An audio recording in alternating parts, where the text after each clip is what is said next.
ہم شدید مذمت کرتے ہیں ان لوگوں کی جنہوں نے محمد الرسول اللہ صلی اللہ علیہ وسلم کے خلاف کوئی جملہ کہا، یہ ہماری محبت کے خلاف ہوگا۔ حضرت امام مالک رحمت اللہ علیہ سے کسی نے سوال فرمایا کہ اگر تیرے نبی کے خلاف کوئی بات بولی جائے تو تمہیں کیا کرنا چاہیے؟ حضرت نے فرمایا ہم اس کا جواب دیں۔ فرمایا مجھ میں ہمت نہیں ہے جواب دینے کی۔ فرمایا کم سے کم اپنے نبی کا تقدس بیان کرو، پاک دامنی بیان کرو۔ فرمایا مجھ میں یہ بھی طاقت نہیں ہے۔ تو پھر امام مالک فرماتے ہیں کہ تیرا زمین پر رہنے کے بجائے زمین کے نیچے چلے جانا بہتر ہوگا، تو لائق نہیں ہے کہ تو زمین پر رہے۔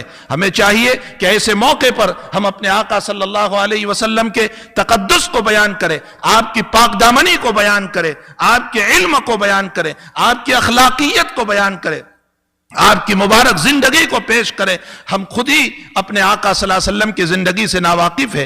دوسری بات، اس سے پہلے بھی اس طرح کا مسئلہ ہوا اور اس موقع پر ایک بہت بڑا ایک اجلاس ہندوستان میں سہارنپور میں بلایا گیا، اور جس کی صدارت میرے پیر استاذ محترم حضرت شیخ مولانا محمد یونس صاحب جون پوری رحمت اللہ علیہ نے فرمائی تھی، اور ایک بہت بڑا مجمع تھا جس میں 2 لاکھ سے قریب آدمی جمع ہوئے تھے، اور آقا صلی اللہ علیہ وسلم کے خلاف جو ایک غلط قسم کی تصویر بنائی گئی تھی، اس مجمع کے اندر حضرت شیخ نے پورے مجمع سے ایک سوال کیا تھا کہ یہ بتاؤ کہ یہ لوگ کیوں نبی کے خلاف بول رہے ہیں؟ پھر حضرت نے فرمایا ان لوگوں کو جسارت اس لیے ہوئی ہے کہ مسلمانوں نے اپنے نبی کو چھوڑ دیا ہے، ہم نے خود ہی اپنے نبی کو چھوڑ دیا، ان کی اطاعت کو چھوڑا، ان کی فرما برداری کو چھوڑا، ان کے اخلاق کو چھوڑا، ان کے کیریکٹر کو چھوڑا، ان کی وفاداری کو چھوڑا، ان کے نقش قدم پر چلنے کو چھوڑا۔ اس کی بنیاد پر یہ سارے، ابھی 10 دن پہلے کا واقعہ ہندوستان کا میں آپ کو بتاؤں کہ ایک پولیس افسر کو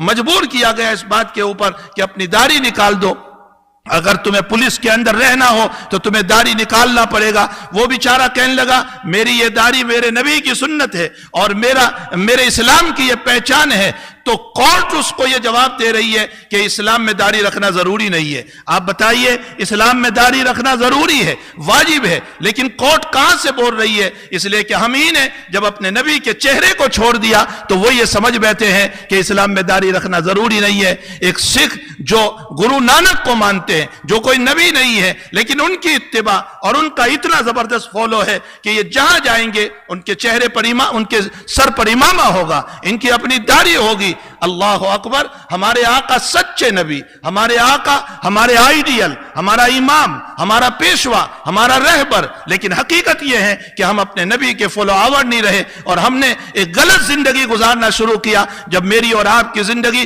غلط رخ پر چلی تو لوگوں کو ہمارے نبی پر بولنے کا موقع ملا۔ یاد رکھو، اسلام کی بدنامی ان لوگوں کی وجہ سے نہیں ہے، اسلام کی بدنامی مسلمانوں کی وجہ سے۔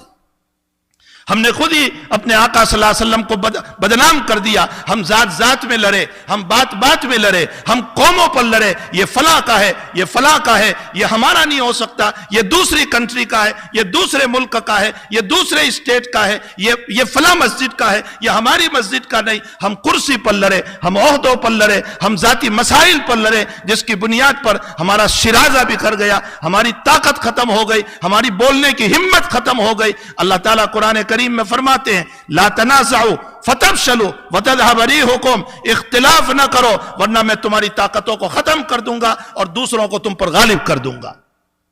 آج یہی مسائل ہمارے ساتھ ہو رہے ہیں، اس لیے ہم کچھ نہیں کر سکتے، کم سے کم ہم اپنی زندگی کو حضور پاک صلی اللہ علیہ وسلم کے مبارک طریقوں پر لائے، اپنی زندگی کو صحیح بنائے۔ ہمارا چلنا پھرنا، اٹھنا بیٹھنا، ہماری ہر ادا، چاہے مارکیٹ ہو، بازار ہو، دکان ہو یا کہیں شاپنگ ہو، ہر جگہ پر ہمارے چلنے پھرنے سے آقا کی جھلک آنی چاہیے کہ یہ محمدی ہے، یہ دھوکہ دینے والا نہیں ہے۔ مجھے ابھی 2 دن پہلے آپ ہی کے وہاں کسی صاحب نے ایک واقعہ بیان کیا کہ ان کے والد صاحب یا ان کے چچا کے پڑوس میں ایک یہاں کے گورے صاحب رہتے تھے، اور ان کا معمول تھا کہ وہ جو بھی اپنے گھر میں پکاتے وہ ان کے گھر پہ بھیجا کرتے تھے۔ نتیجہ یہ ہوا کہ اس کھلانے کے نتیجے میں اتنی محبت ہوئی کہ اس کے مرنے کے بعد اس آدمی نے تو زندگی میں، اس مسلمان نے زندگی میں ایک مرتبہ یوں کہا ہوگا کہ چچا بھیا کبھی آپ مکان بیچے تو ہم ہی کو بیچ دینا، لیکن اس کے انتقال اور اس کی موت کے بعد ان کے بچوں نے یہ کہا کہ میرا باپ یہ ول نامے میں اور وصیت نامے میں یہ لکھ گیا ہے کہ میں نے ان کی روٹی کھائی ہے، اس لیے میرا مکان بیچو، تو اسی مسلمان پڑوسی کو بیچنا، اور صرف بیچنا نہیں، جو عام ریٹ چلتا ہوگا اس سے 2 لاکھ کم کر کے ان کو دینا۔ بتائیے 2 روٹی کھانے والا یہ عیسائی جب اسلام کا اتنا تابع ہو سکتا ہے تو کیا محمد الرسول اللہ کے اخلاق پیش کریں گے تو ان کے دلوں میں ایمان نہیں اترے گا؟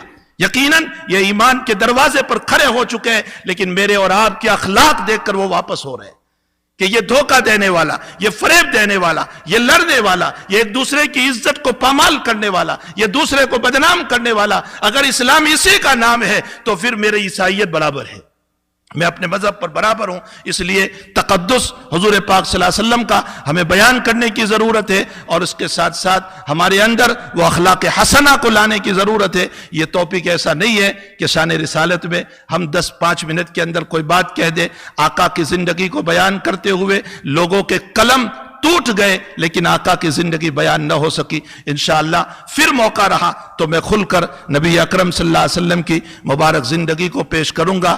ہم انگلی قطع کے شہیدوں میں نام لکھوا رہے ہیں کہ بولنے والے بولتے رہے، اے میرے آقا تجھے کوئی تکلیف نہیں پہنچ سکتی ہے، لیکن حقیقت یہ ہے کہ ہماری وجہ سے یقیناً تجھے تکلیف ہوتی ہوگی کہ محبت کے دعوے دار ہی آج نبی کے خلاف کر رہے ہیں۔